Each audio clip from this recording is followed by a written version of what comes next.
안녕하세요. 한영솔루텍 솔루션 지원부 함우승 과장입니다. 이번 시간에는 솔리드웍스 플로우 시뮬레이션 2026에서 새롭게 추가된 신기능에 대해 말씀드리도록 하겠습니다. 여러분들이 전자제품 해석을 진행할 때 가장 많이 겪는 문제 중 하나가 바로 상위 어셈블리로 넘어가면 하위 부품의 조건이 싹 지워지는 문제입니다.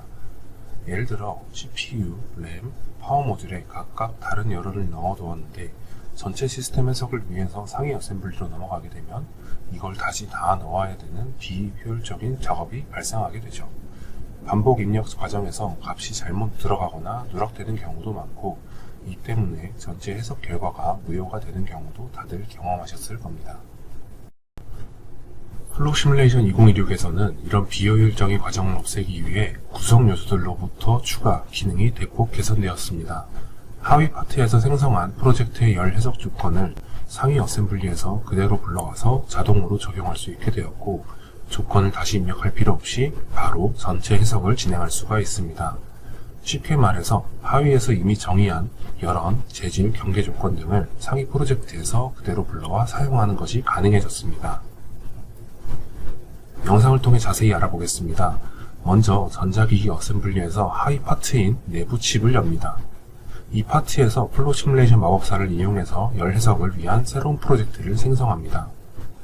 생성 단계에서는 실제 사용 환경에 맞는 조건들로 단계별로 설정합니다. 그 다음 최적 열원을 기능을 이용해서 고체 재질을 선택하고 1W의 열원 값을 입력합니다. 이제 상위 어셈블리로 돌아가서 구성 요소들로부터 추가 기능을 클릭하면 방금 설정한 하위 프로젝트의 열원 조건이 자동으로 반영된 것을 확인할 수가 있습니다. 즉, 하위에서의 설정이 상위 프로젝트로 자연스럽게 이어지기 때문에 반복 입력이나 조건 누락 없이 보다 정확하고 빠르게 해석을 진행할 수가 있습니다. 2026 버전부터는 하위 프로젝트의 파라미터들을 상위 프로젝트에서 제어할 수가 있습니다. 즉, 하위 프로젝트의 조건을 일일이 열어서 수정할 필요 없이 상위 프로젝트에서 한 번에 바꿀 수가 있는 거죠. 마찬가지로 영상을 통해 자세히 확인해 보겠습니다. 우선 하위 프로젝트에서 파라미터 1을 새롭게 작성합니다. 기존에는 최적 발열량을 고정된 1W로 설정했지만 이번에는 설명을 위해서 파라미터 1을 정의하고 이를 수식으로 연결했습니다. 즉, 고정값 대신 파라미터를 통해 최적 발열량을 유동적으로 제어할 수 있도록 설계한 것입니다. 이후에 상위 프로젝트로 돌아가면 하위 프로젝트에서 정의된 파라미터 1이 상위 프로젝트의 파라미터 목록에 자동으로 나타나는 것을 확인할 수가 있습니다. 전자제품에 열원이 여러 개 이상 들어갈 경우 이 열원들을 관리하는 것만으로도 하루가 끝나는 경우가 많습니다. 이 부품은 10W였나? 누가 2.5W로 바꿨지? 이런 대화가 계속 오가면서 엑셀로 열원 리스트를 따로 관리하는 경우도 많죠. 또 해석이 끝나도 부품별 온도를 하나씩 클릭해서 확인해야 하기 때문에 시간이 굉장히 오래 걸렸습니다. 2026 버전에서는 부품 탐색기가 강력한 데이터 관리 도구로 발전했습니다. 이제는 단순히 뷰어가 아니라 해석 전체를 관리할 수 있는 허브로 바뀌었습니다. 어떤 기능이 개선되었는지 하나씩 설명드리도록 하겠습니다. 먼저 새롭게 곡면 열원이 추가되었습니다. 기존에는 최종 열원만 확인할 수 있었는데 이제는 곡면 열원까지 확인이 가능하고, 더 나아가서 최적과 곡면 열원의 합계 발열량도 바로 표시됩니다. 이로써 어셈블리의 전체 발열량을 한눈에 볼 수 있게 되었습니다. 또 한 가지, 탐색기에 CFD와 온도열이 추가되었습니다. CFD 열의 체크박스를 체크 해제를 하게 되면 해당 부품이 해석에서 제외될 수 있는 기능인데요. 기존에는 부품 제어 기능을 통해서 접근해서 해석을 포함 여부를 선택해야 됐지만 지금은 부품 탐색기에 대해서 컨트롤이 가능해졌습니다. 그리고 온도열에서는 해석이 끝난 후 각 고체의 최종 온도를 자동으로 표기해줍니다. 기존에는 별도로 온도꼴을 작성해 확인할 수 있었는데요. 지금은 부품 탐색기에서 각 고체에 대한 온도를 한눈에 확인할 수가 있습니다. 2026년 버전에서는 부품별 열원, 재질 상태, 그리고 해석 완료 후 온도까지 한 화면에서 확인할 수가 있습니다. 부품의 열원과 온도 결과 데이터를 엑셀로 내보내기, 불러오게 할 수가 있습니다. 이 엑셀 파일을 통해 각 프로젝트의 입력값과 출력값을 일괄 관리할 수 있게 되었습니다. 보고서 작업에서 열원에 대한 조건은 반드시 명시해야 하는 조건인데요. 이러한 기능으로 인해 작업 시간도 굉장히 줄일 수 있게 되었습니다. 부품 탐색키의 마지막 개선 사항입니다. 부품 탐색키를 통해서 이 저항 컴포넌트 기능도 바로 설정할 수가 있습니다. 우선 이 저항 컴포넌트에 대해 간단히 설명드리겠습니다. 이 기능은 칩의 열전달 경로를 두 개의 열저항 값으로 단순화해 표현하는 모델입니다. 즉 복잡한 내부 구조를 모델링하지 않아도 칩 정션에서 케이스 그리고 PCB 보드까지의 열 흐름을 두 개의 저항 값으로 간단히 정의할 수가 있습니다. 기존에는 케이스의 정션을 두 개의 솔리드 바디로 따로 모델링하고 각 면을 선택해서 수동으로 값을 입력해야 했습니다.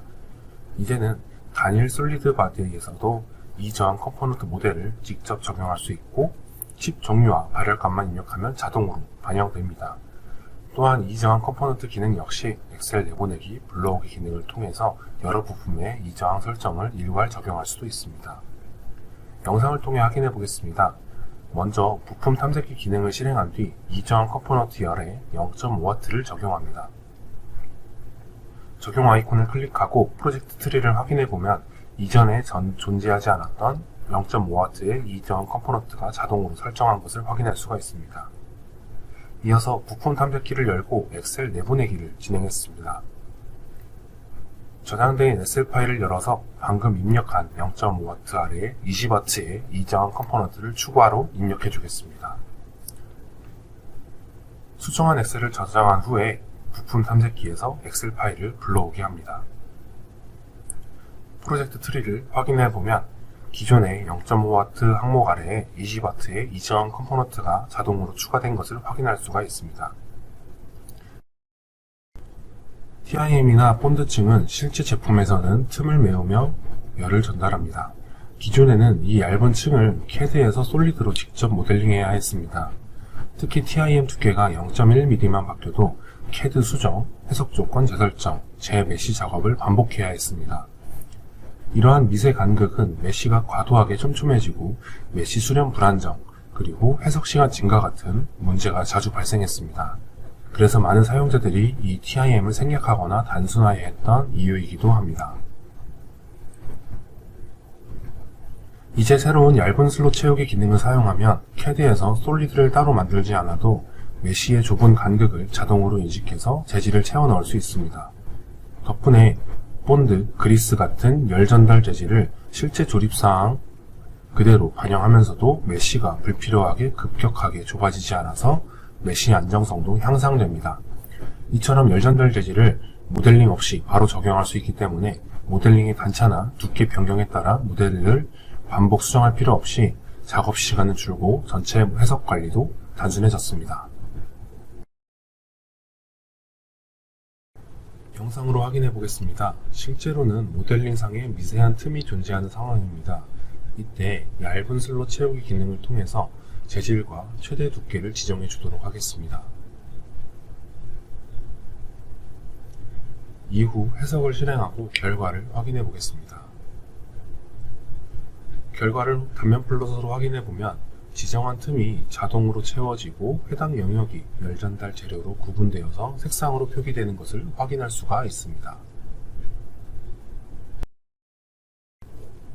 외부 유동 해석을 진행하다 보면 난류 강도나 압력, 속도가 순간적으로 커지는 구간, 즉 유동 핫스팟이 어디에서 생기는지 찾기 어려운 경우가 많습니다.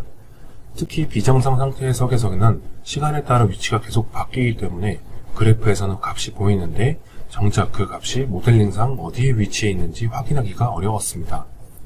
덕트 내부, 방열 구조물 외부, 팬 주변 같은 복잡한 형상에서는 이 위치를 찾기 위해 화면을 계속 확대 축소하고 결국 수십 분씩 찾아 헤맸어야 했죠. 플로 시뮬레이션 2026에서는 해석 중에 최대값이나 최소값이 발생하는 지점을 자동으로 좌표로 계산해주는 골 로케이션 기능이 새롭게 추가되었습니다. 이제는 핫스팟이 어디에 있는지 직접 찾기 위해 모델을 확대하고 움직여 볼 필요가 없습니다. 해석 결과와 함께 정확한 위치가 바로 제공됩니다. 옆의 영상은 비정상 외부 유동 해석 사례입니다. 시간이 지나면서 난류 강도가 변화하고 특정 구간에서 피크가 발생하는데 골 로케이션 기능을 사용하면 원하는 축, Y축을 기준으로 난류가 가장 강한 지점이 시간에 따라 어디로 이동하는지를 수식의 형태로 그대로 추출할 수가 있습니다. 이제는 단순히 값이 얼마인지를 넘어서 그 값이 정확히 어디에서 발생하는지까지 분석할 수 있는 수준으로 기능이 확장되었습니다. 이상으로 발표를 마치도록 하겠습니다. 감사합니다.